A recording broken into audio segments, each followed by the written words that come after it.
Selamat berjumpa kembali dalam layanan audio Sahabat Perjalanan. Hari ini adalah hari Selasa 4 April 2023. Tema renungan saat teduh kita dengan judul Berhutang pada Allah. Berhutang pada Allah. Firman Tuhan terambil dalam Roma pasal 1 ayat 14 sampai ke 15. Aku berhutang baik kepada orang Yunani maupun kepada orang bukan Yunani, baik kepada orang terpelajar maupun kepada orang yang tidak terpelajar. Itulah sebabnya aku ingin memberitakan Injil kepada kamu juga yang diam di Roma. Mari kita berdoa. Bapa yang di dalam surga, kami ingin belajar bahwa kehidupan kami yang paling utama, kami berhutang kepada Allah, dan kami harus terus bagaimana membayar hutang itu dengan tindakan dan kehidupan yang benar di hadapan Tuhan. Dalam nama Tuhan Yesus kami berdoa. Amin. Shalom sahabat seperjalanan yang terkasih di dalam nama Tuhan Yesus, berhutang kepada Allah. Kitab Roma adalah kitab Paulus yang dikatakan pertama-tama aku mengucap syukur kepada Allahku oleh Yesus Kristus oleh karena kamu sekalian, sebab telah tersiar kabar tentang imanmu ke seluruh dunia. Karena Allah yang kulayani dengan segenap hatiku dengan pemberitaan Injil anaknya adalah saksiku dalam doaku, aku selalu mengingat kamu. Aku berdoa semoga dengan kehendak Allah aku akhirnya beroleh kesempatan untuk mengunjungi kamu. Ini adalah kasih daripada Paulus kepada jemaat di Roma. Kita tahu dengan jelas mengapa Paulus menjadi pribadi yang penuh dengan cinta kasih, dan catatan-catatan tentang kasih banyak ditulis oleh Paulus. Khususnya dalam tulisan 1 Korintus pasal 13, ayat yang secara detail menjelaskan tentang kasih. Mengapa dia mengatakan berhutang kepada banyak orang, berhutang kepada orang Yunani atau bukan Yunani, berhutang kepada orang terpelajar ataupun tidak terpelajar. Kalau kita mengingat bahwa sebelum Paulus bertobat, dia adalah orang yang sangat membenci orang-orang yang memberitakan Injil. Bukankah Stefanus meninggal di bawah izinnya dia melepaskan jubahnya, dan di depan mata dia seorang rasul, seorang pilihan Tuhan yang dipilih oleh Allah dibunuh di depan mata dia. Dia merasakan berhutang. Dia orang yang selama ini memberikan banyak halangan supaya Injil tidak diberitakan. Bahkan orang yang memberitakan Injil kemudian akan dikejar-kejar oleh dia. Sebelum dia percaya kepada Kristus Paulus, itulah kehidupannya. Namun setelah percaya kepada Paulus, dalam sebuah perjalanan ke Damsyik, dia terjatuh dari kuda dan dia buta beberapa hari. Di sanalah pertobatan dimulai. Dia baru menyadari betapa buruknya kehidupannya, betapa dia sedang melawan Allah yang kemudian menciptakan matanya dan membutakan matanya beberapa saat. Di sanalah titik balik. Setelah dia menjadi percaya kepada Tuhan, dia merasa diri sebagai orang yang paling berhutang kepada Allah. Dia ingin mengerjakan dan menjalani kehidupan ini bagaimana menyenangkan Tuhan dalam hidupnya. Dia berhutang kepada Allah untuk semua kebaikan-kebaikan Allah. Tentu kita bukanlah Paulus. Namun kalau kita kenakan tentang diri kita, bagaimana sesungguhnya kita berhutang kepada Allah. Hidup yang kita jalani, dari kita ada dalam kandungan ibu sampai terlahir, sampai kita meninggal, maka semuanya adalah hutang-hutang daripada anugerah-anugerah Tuhan yang sudah kita terima dalam kehidupan ini.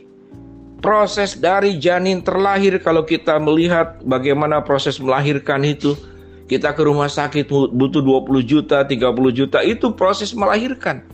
Bayangkan kalau pembentukan janin dari seorang ibu itu kemudian Tuhan meminta tuntutan dibayar.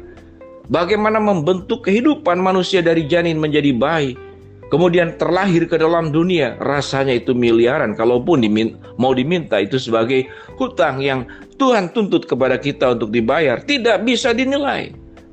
Dan seluruh kehidupan kita dari terlahir itu adalah hutang-hutang kita kepada Allah. Matahari yang kita terima setiap hari, hutang kita kepada Allah. Nafas udara yang kita terima setiap hari, hutang kepada Allah. Mata yang dengan secara normal bisa melihat dengan baik, hutang kepada Allah. Kita punya kaki bisa berjalan adalah hutang kepada Allah. Kita punya sepasang tangan bisa membuat karya segala macam adalah hutang kepada Allah. Kita punya mulut bisa menikmati makanan adalah hutang kepada Allah. Maka sedemikian besar hutang yang tidak bisa kita bayarkan kepada Allah. Kita berhutang kepada Allah. Tatkala kemudian kehidupan kita diberkati oleh Allah, maka biarlah hidup kita diberikan oleh Tuhan dan kita harus kembalikan kepada Tuhan. Bagaimana kita boleh mengembalikan semua anugerah kebaikan itu sebagai hutang kepada Allah dan kita bayar kepada Allah? Paulus mencatat, aku berhutang kepada orang Yunani, aku berhutang kepada orang yang bukan Yunani, aku berhutang kepada orang terpelajar, aku berhutang kepada orang yang tidak terpelajar. Sesungguhnya ini adalah gambaran bahwa Paulus berhutang kepada siapapun manusia yang ada di dalam dunia ini. Dan Tuhan memanggil Paulus dengan tugasnya agar memberkati setiap orang yang ditemui untuk menyatakan kasih dan kebaikan Allah. Dengan cara yang Paulus lakukan adalah sebagai pemberita Injil. Dalam kehidupan kita pun sama.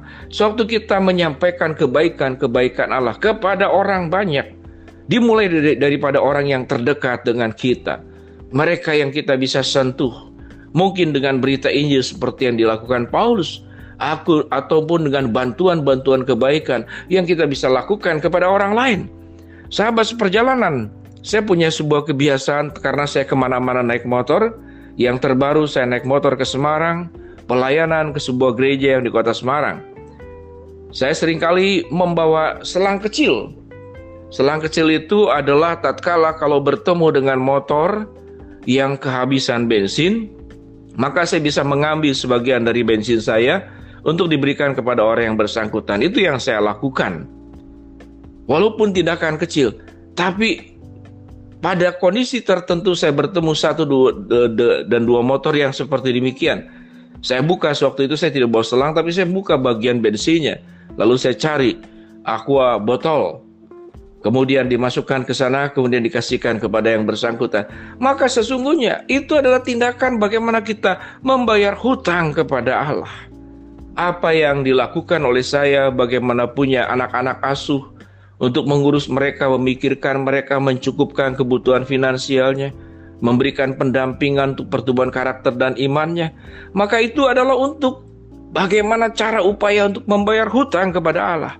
Suatu kita menjadi orang yang baik menjalankan setiap profesi yang ada, maka yang kita lakukan sesungguhnya bukan untuk orang yang bersangkutan yang paling utama, tetapi karena kita adalah pribadi yang hutang kepada Allah. Sampai mati kita menjadi orang yang terbaik di dalam dunia ini pun kita tidak pernah sanggup untuk membayar hutang kepada Allah. Namun tindakan hidup kita pada prinsipnya setiap hari kita harus membayar hutang kepada Allah. Bukankah sahabat seperjalanan ada beberapa yang kemudian terbelit oleh pinjaman online, dikejar-kejar?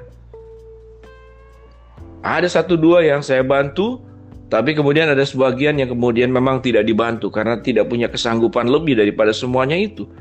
Maka akan dikejar-kejar, digedor, diketok, dan selanjutnya. Atau ditakut-takuti, atau bahkan diancam. Ada yang orang tuanya tidak ada anak yang di rumah yang diancam oleh penagih utang tersebut. Pernahkah Tuhan menagih hutang kita, mengancam kita? Kalau kita tidak membayar, maka akan ada sesuatu musibah yang terjadi atas hidup kita. Bukankah Tuhan tidak demikian?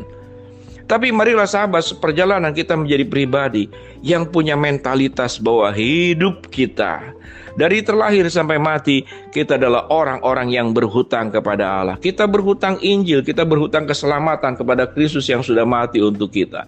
Kita juga berhutang kepada Allah untuk semua anugerah yang sudah Tuhan limpahkan kepada kita. Baiklah kita menjadi orang-orang yang terus membayar hutang kepada Allah dengan cara hidup baik-baik dan bisa memberkati orang lain. Mari kita berdoa. Bapa yang di dalam surga, kami sudah membaca sebagian kebenaran firman Allah, biar ini menjadi bagian dari hidup kami. Hamba-Mu berdoa buat sahabat perjalanan yang sedang sakit, Tuhan jamah sembuhkan. Sahabat seperjalanan yang sedang menghadapi masalah, Tuhan bukakan jalan. Sahabat seperjalanan yang sedang berharap sesuatu, Tuhan kalbukan dengan cara dan waktunya Tuhan. Dalam nama Tuhan Yesus kami berdoa. Amin. Shalom sahabat seperjalanan, Tuhan memberkati kita semua.